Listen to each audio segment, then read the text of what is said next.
Hello friends, I'm Gaurav Tripathi.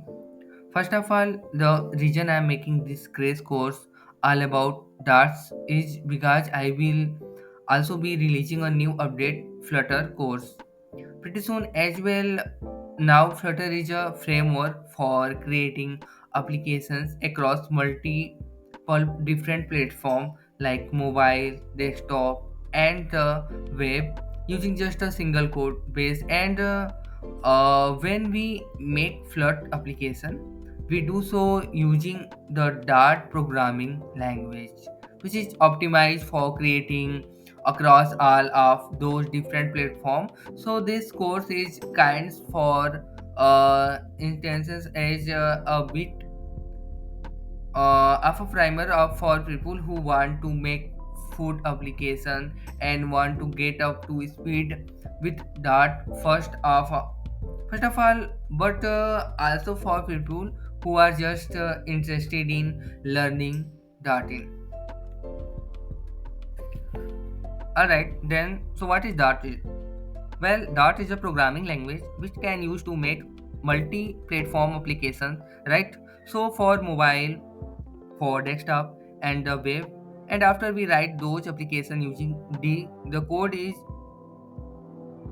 the do code needs to come compile into native machine code or to JavaScript. If you are developing for the web, so that the application can be run on those different platforms like on an Android device or in an iOS device.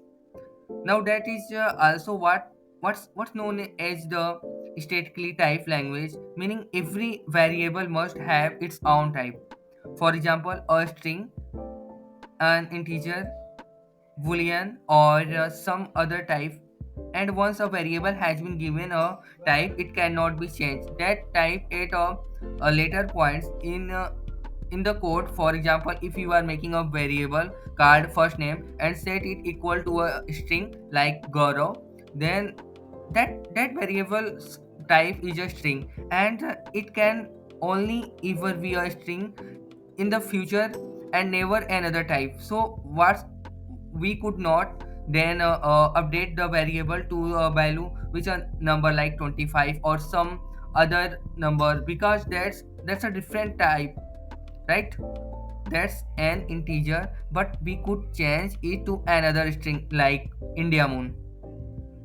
That's it would be completely fine. It's just a type that cannot change. If you are ever used TypeScript before or another statically typed language like C, then you are going to feed completely at home with Dart. If you are not, then don't worry.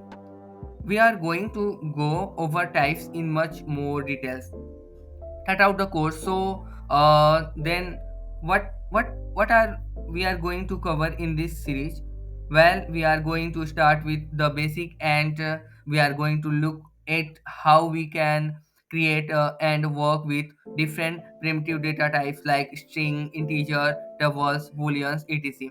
Then we are going to move on using function list, sets, maps, and also control flow. So think like for loops and if statement.